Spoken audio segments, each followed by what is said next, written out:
I want you to pause for a minute and think about fools in music. No, not that kind of fool.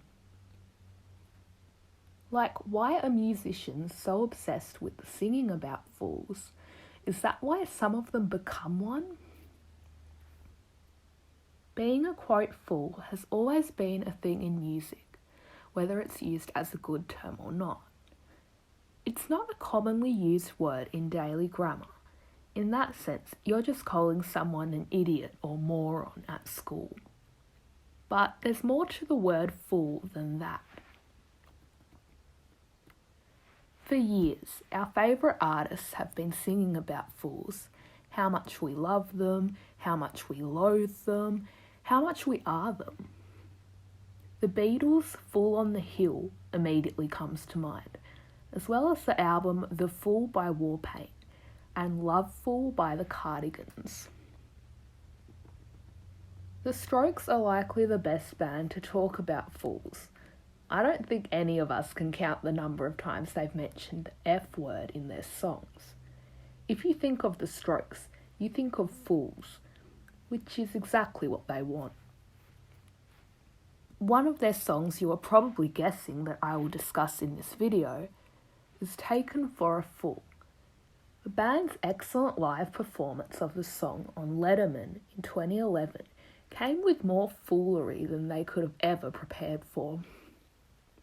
One fan went so far as to confuse, not to mention convince, the entire Strokes fandom, including me, that there was serious beef between Fab and Julian based on their body language on stage. Whether this was just an attempt at a joke or the fan being seriously gullible, we'll never know, but Julian did eventually respond to the fan, accusing them of making up, quote, fictional trifles, in a language I can only describe as Casablancasian. Julian well and truly proved his point. He gets taken all the time for a fool, and he doesn't know why. We'll take a detour to an artist not many people talk about, because she sure is underrated. Regina Spektor is one of the best songwriters of her generation, and even that's the weakest compliment someone could ever give her. She crafts her songs with such integrity and passion that no other singer could replicate.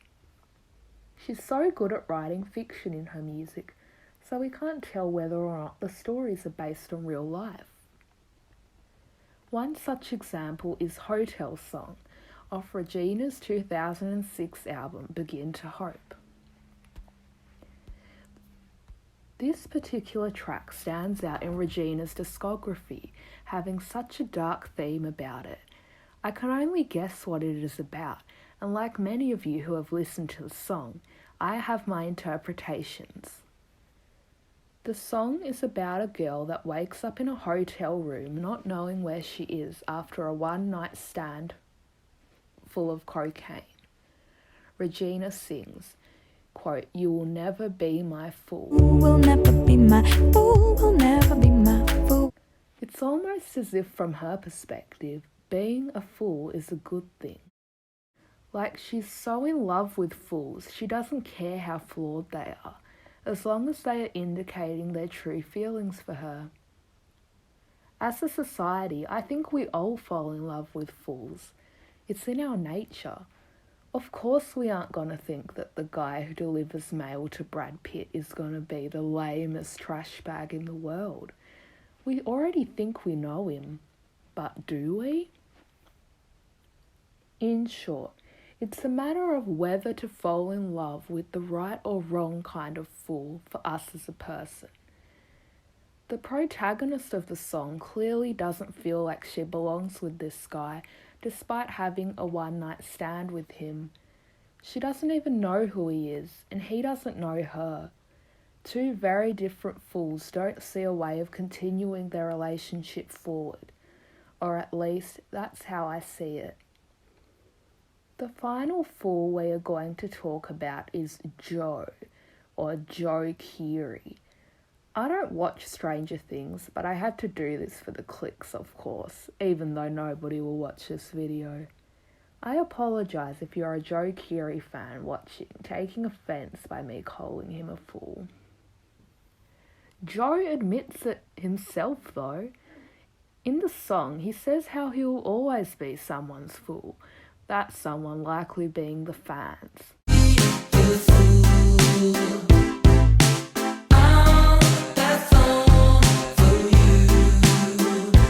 Like Joe knows how fans can be caught in their own fantasies, and his purpose is to entertain, to be the fool of their affection, as one might put it.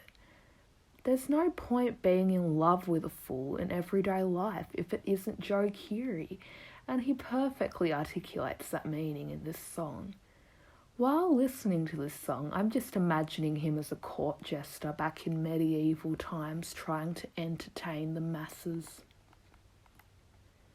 I personally don't like the idea of musicians singing about the parasocial relationship of fandom because it comes off as a quite demeaning way.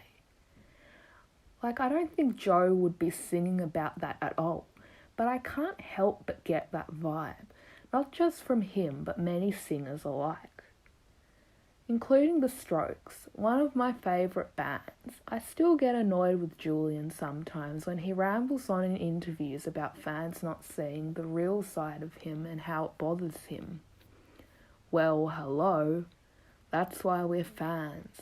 We'll never ever get to see the real side of you, so we may as well enjoy the fool we make of you while we can. So there. Thank you as always for making it this far and watching my video. If you want my videos to be longer, please leave a comment. Dislike if you must, I will understand. Subscribe if you want to be not like other goals, because I've been one and it's scary.